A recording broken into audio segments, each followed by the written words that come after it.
Hello, hello. Suddenly felt a bit inspired to do a bit of a ranty video. I'm trying to keep it relatively calm, but if you've watched any of my previous videos, you know I have a habit of perpetually getting worse and more angry as the subject continues. So, what am I going to talk about today? I think both of them ultimately are about greed, and money, and how sometimes when you amass a wealth, people make stupid decisions. So, I know this isn't necessarily a trending topic anymore because it's kind of all said and done, but I want to quickly talk about the Titanic Submarine. So, if you're from the UK, or basically anywhere in the world as far as I can tell, you would know about this story. True Geordie did an absolutely incredible video on this, which was... So I'm just doing a window down because it's hot in here. Essentially, a ton of millionaires, probably about... I don't know the facts. I'm just giving my opinion on what I know. About 8 or 9 millionaires, I think it was. Billionaires. People that are just, they don't have to worry about the price of a meal deal, so to speak. They all decided to get into a submarine, which was capable of dropping to a fathom maybe?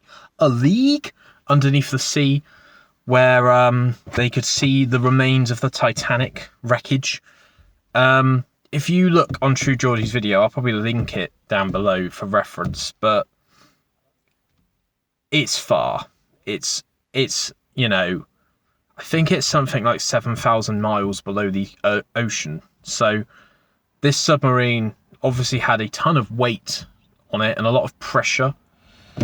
Sorry, I don't know what I'm talking about. But the submarine imploded on the way down. There were people putting up mental tweets saying like the Explorer submarine or whatever it's called only has 2 hours of oxygen left. And then 30 minutes later, they would put, it's got an hour and 30 minutes left, and then it's got an hour, then it's got 30, then it's gone. At that point, regardless of anything imploding or whatever status you are in the world or anything like that, you're dead. It then quickly rose to the surface, pun intended, that the submarine that was used for such a excavation and discovery mission was a self-certifying vessel. So what that means, essentially, if I was to build my own car, I would MOT my own car every year to comply with the DVLA or the Ministry of Transport in the UK or whatever, and I would tell that company that my MOT was fine and that my car is roadworthy. So straight away, that's obviously a bit of a problem, isn't it?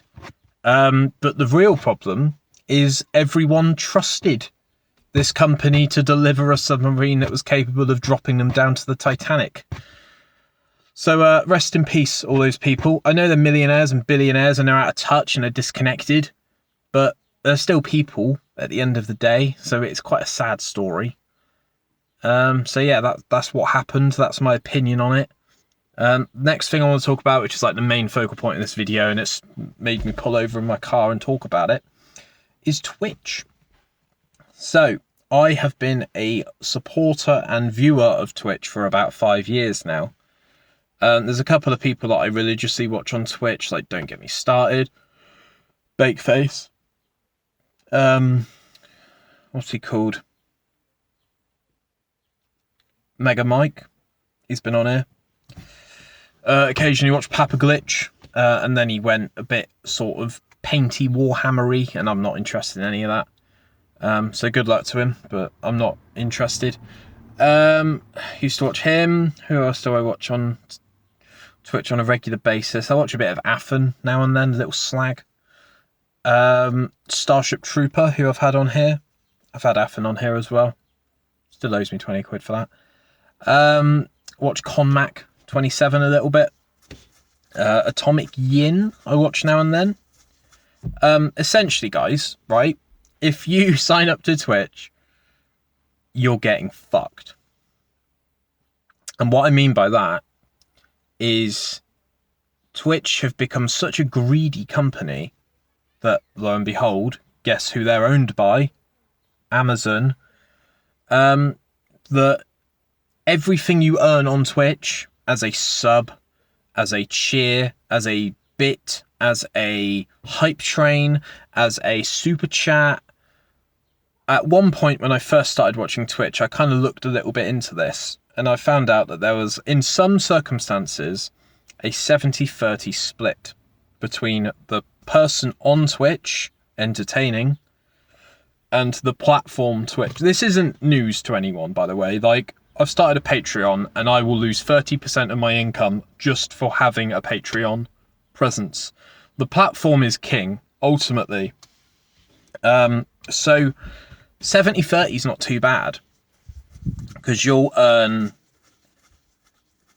70% of the revenue that's generated from your comedy or your content or your entertainment or whatever you're doing on Twitch. You can pretty much do whatever you want on Twitch, but you'll lose 30% of your bottom line to that platform for the privilege.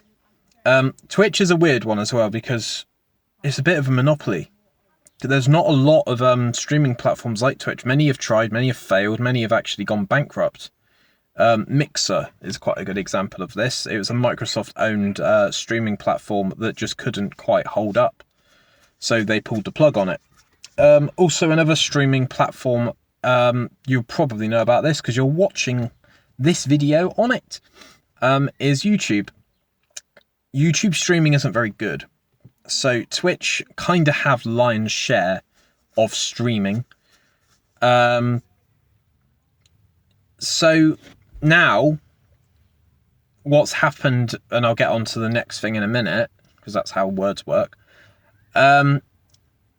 Twitch have changed their revenue stream from 70-30 in the favour of the viewer, or the hoster, the person that's making the entertainment. It's now a 50-50 split, which just shows to me how out of touch Twitch is. And it has made a lot of people throw their toys out the pram, rightly so, and said, fuck this, we're not doing this anymore. Because Twitch earn a lot of money. And by changing the bottom line of the host, that's obviously stopped a lot of people having their job as Twitch streamers, because they won't be earning as much. This obviously affects day-to-day people like myself if I was to start streaming on Twitch, but it really affects the top 1%, as most things do, you know, because some people earn some insane money on Twitch. I think Ninja at one point was earning $1 million a month. That's not an absolute fact, by the way. But, you know, some people, they're on it all day, every day, streaming. You know, Twitch is a massive, massive platform. And unfortunately, Twitch have realised that they can squeeze you for more. And now, if I really like someone on Twitch, I won't sub to them. I'll donate to their Ko-fi. Or I'll go on to Patreon and back them, or something like that. Something that, like, circumvents the Goliath, which is just this gluttonous blob of just bullshit, and just takes the fun out of even wanting to stream in the first place, in my opinion. So why am I talking about this now? So there's now a new streaming platform that's going to compete against Twitch called Kick. So they've already signed Amaranth, who is a absolutely massive streamer. She's probably one of the biggest streamers on the platform. I think they're in the process of signing Dr. Disrespect, but he wants $50 million, I think. Essentially, what's going on here, guys, is they're contracted to just stream on Kick. So a lot of these things come and go, as I mentioned, Mixer. Like, if Microsoft can't go up against Twitch, then who can?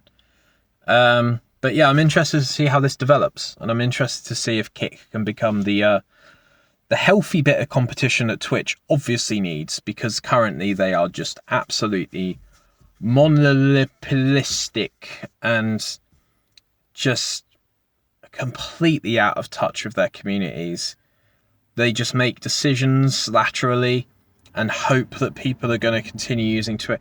I've stopped, within reason, I've kind of stopped going on Twitch.